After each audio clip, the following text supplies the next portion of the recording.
On the night before Thanksgiving, 1971, a man in a business suit walked to the back of a passenger jet flying at 10,000 feet, strapped on a parachute, and jumped into a freezing rainstorm over the Pacific Northwest. He had $200,000 strapped to his body. He was never seen again. 55 years later, the FBI just released hundreds of new pages on this case.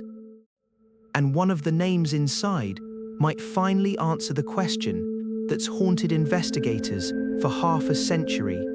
Who was D.B. Cooper? It started normally. November 24th, 1971.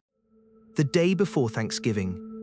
A man calling himself Dan Cooper walked up to the Northwest Orient Airlines counter in Portland, Oregon, and bought a one-way ticket to Seattle. He paid in cash.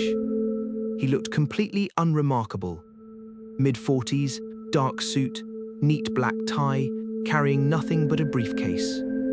He boarded flight 305, took a seat near the back, and ordered a bourbon and soda. Then he passed a note to the flight attendant.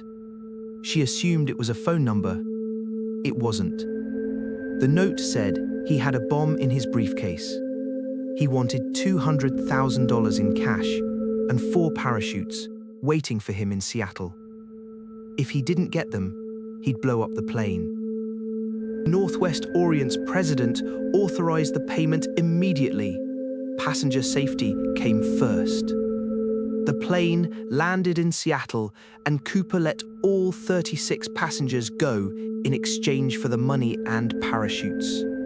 Then he ordered the crew to take off again, heading toward Mexico City, flying low and slow, under 10,000 feet, under 200 miles per hour.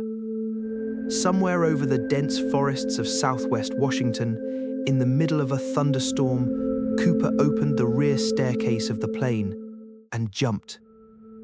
He was never seen again.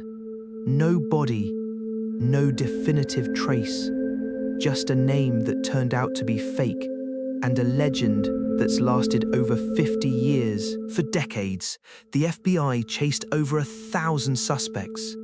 In 1980, a young boy found a stack of decaying $20 bills on a riverbank. Cooper's ransom money, partially confirmed by serial number.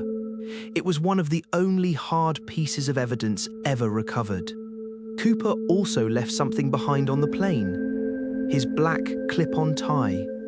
For years, it sat in evidence, mostly forgotten, until modern forensic analysis found rare metal particles on it, the kind used in 1970s manufacturing plants. That single tie has driven new theories ever since, including a recent claim linking it to a steel company employee. But every lead eventually hit a wall. Fingerprints on the plane were unusable. No DNA was ever confirmed. In 2016, after exhausting credible leads, the FBI officially suspended the active investigation, though the case files themselves were never closed to the public. Here's where it gets interesting for us, right now.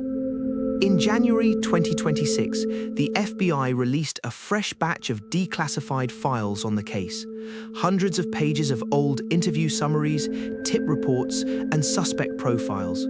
Most of it didn't reveal a smoking gun, but buried inside, one name resurfaced.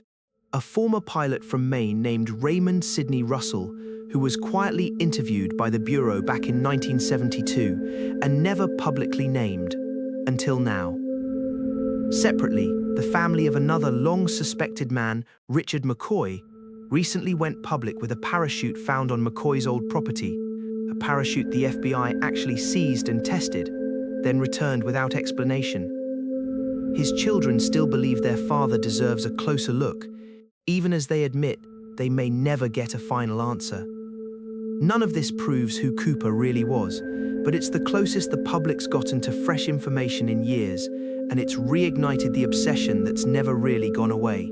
So, after 55 years, 1,000 suspects, and a tie that just won't stop talking, do you think D.B. Cooper survived that jump?